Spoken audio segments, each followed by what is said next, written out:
Good evening, everybody. This is Christina Fasonic, and this is WANA Live. I am tonight broadcasting all alone. My partner isn't here. He had to be somewhere else, and so it's just me, myself, and I, and of course, our fantastic writer tonight. Tonight we have Barbara Sabol. Her work has appeared most recently in the Ekphrastic Review, the Copperfield Review, Modern Haiku and Evening Street Review. Her fourth poetry collection, Imagine a Town, was published by Sheila-Na-Gig Editions in 2020. She writes both long form and Japanese short form poetry. Barbara conducts workshops for Literary Cleveland and Lit Youngstown. Her awards include an Individual Excellence Award from the Ohio Arts Council. So without further ado, I want to bring Barbara out. Hello. Hi, Christina. Good evening. How are you? I'm wonderful. I'm glad to be here. Yeah, Thank you for inviting me. Well, we're not worried about an ice storm tonight or some major snowstorm coming through. Last Thursday night, we didn't know if we would be able to continue broadcasting because of the ice. And we had some flickering lights and things like that. But tonight, we're all clear. Right. So. Yeah. So what are you reading for us from tonight? For a few days, we can breathe. Yes. I'm going to read 3 poems. Excellent. And are these from your book, your latest book? 2 poems are from the latest book, Imagine a Town. There it is, from Sheila-Na-Gig Press, or Sheila-Na-Gig Editions. And then 1 poem from my new manuscript, which is themed on the Johnstown flood of 1889. Oh, wow. So this book, Imagine a Town, and also the book coming out are really focused on southwestern Pennsylvania and the whole hometown experience there and the landscape, and then also on that historical event of the Great Flood. Well, although I'm from Wheeling, West Virginia, I spend a lot of my time in southwestern Pennsylvania at California University of Pennsylvania, and my students do a lot of work with the history of the region, including Youngstown's history in digital storytelling form. So I'm really interested in hearing your take on that, how you poeticize that time period. So I'm going to skedaddle and leave you on the screen to do your work. All right. Thank you. Hi, everyone. Thank you for listening, for tuning in. The first poem I'm going to read from Imagine a Town is the prelude poem, and it pretty much sets the tone for the whole book. The book is dedicated to the places that claim us. Hometowns, places we visited, places we've always wanted to visit, places that haunt us, and the places inside of ourselves that are tapped, in different contexts. So this first poem is kind of a love letter to my hometown, Johnstown, Pennsylvania.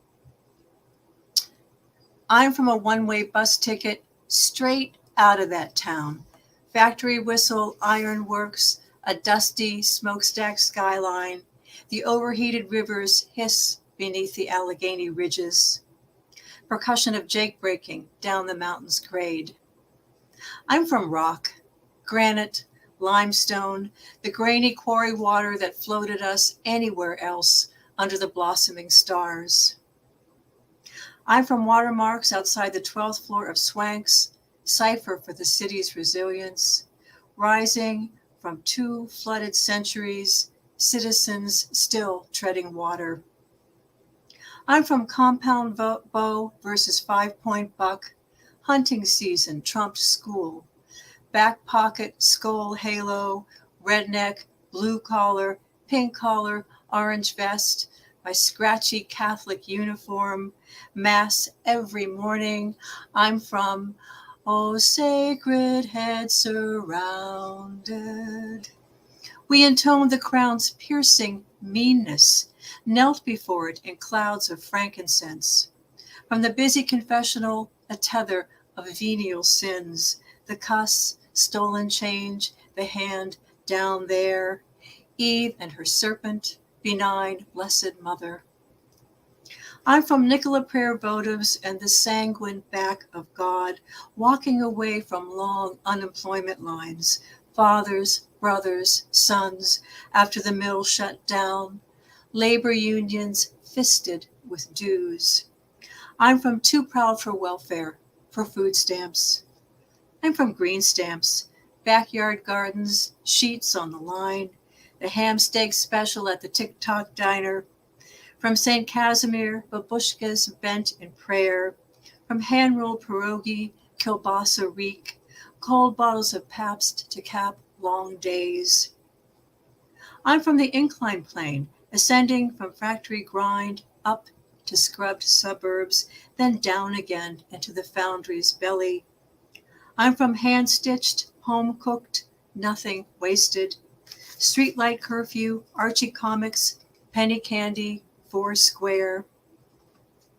On frosted mornings, the dairy trucks clink, announce the frisson of ice-cold whole milk. From the bakery van, still warm white bread, banana flips. From canned goods stacked against atomic fallout. From the nimble illusion of safety. I'm from Bob Prince's swing and a miss. From the hockey puck's slap across war memorial ice. JFK and Jesus framed. I'm from whatever is not polished, highfalutin, not some Emily's idea of etiquette. I'm from the sparking trolley that ferried us into town, antique traction token still in my jewelry box.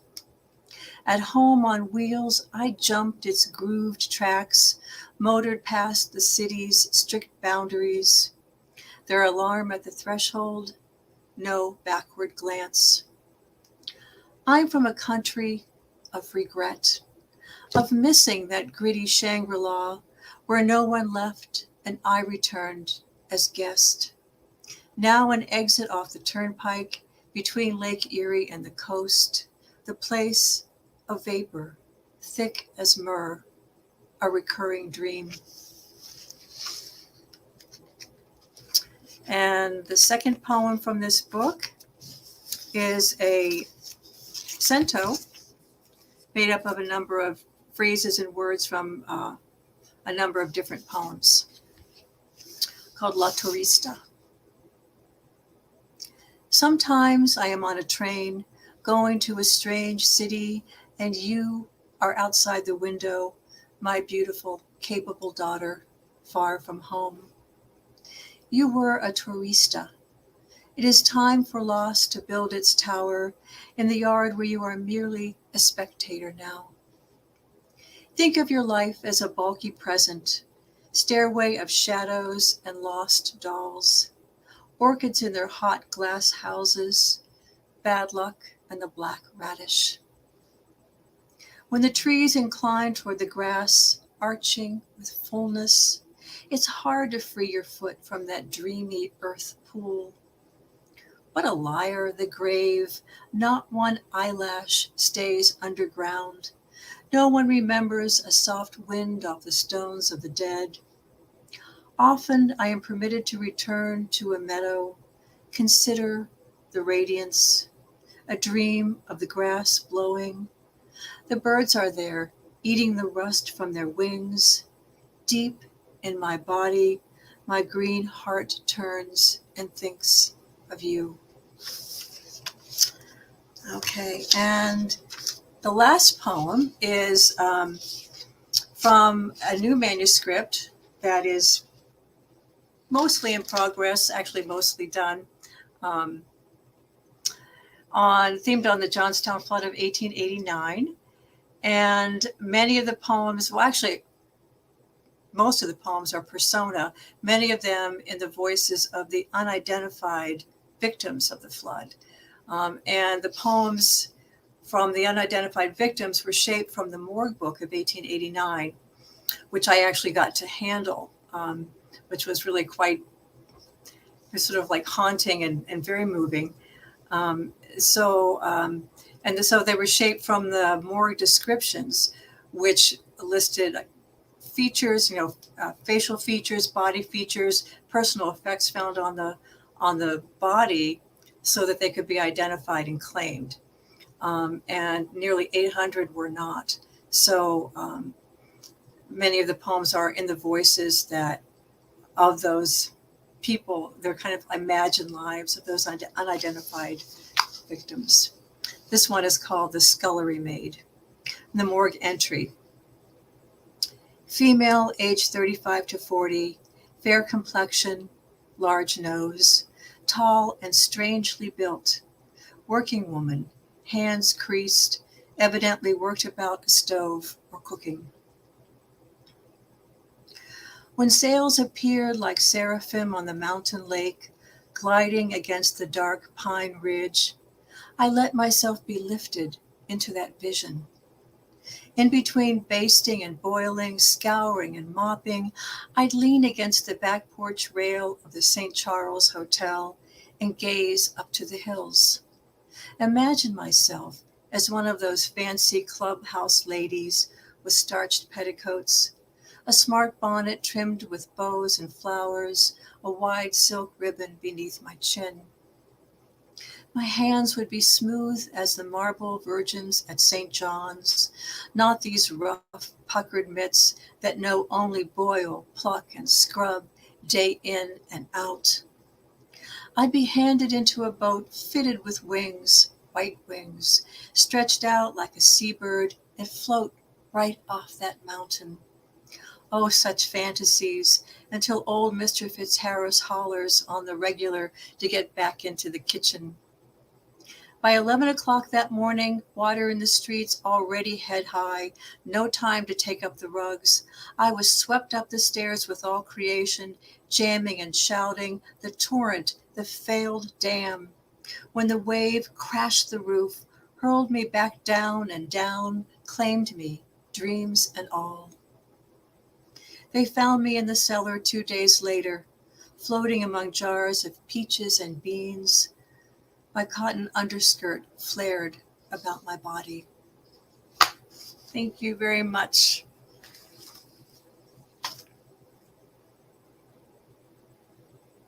That was wonderful. Wonderful.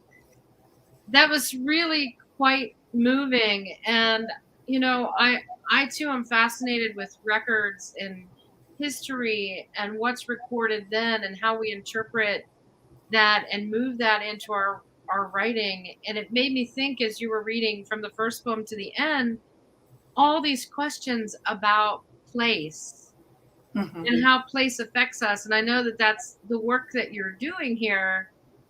And my dissertation director once said to me when I was trying to figure out if I wanted to move home or not, take a different job, she said, you know, place matters. It matters like hell. But what I want to ask you is, what is place? When we say place, are we referring to our memory of a place? Are we referring to something physical? Because place changes. It's like the Heisenberg principle. You know, once you observe it, by the time you observe it, meaning in writing, you've written a poem about it, it's not that place anymore. That's right. That's right. So tell me about your mental gymnastics with this concept of place. I want to know. Well, I totally agree that place is everything. And I think it shapes us. It informs our sensibilities, whether we want to be embraced by it or whether we want to break out of it. And and there are places that you might have never been that you just feel like you belong there. Like we went to Nova Scotia, and I felt like I had gone home. It's like, what's that about? You know, how many places have we been, and how many? This is so huge, but I think it's extremely influential in terms of our perspective, our worldview, our sensibilities, our cravings. You know, people born way out in big sky country, you know, can they live in, you know, on the East Coast? You know, people on the East Coast, can they live away from the ocean? You know, so I think it's a really interesting question. And for myself, I felt very hemmed in Johnstown, a place that really has not changed much, although people in Johnstown might disagree with me. I haven't been there since I was 17, and that was many years ago.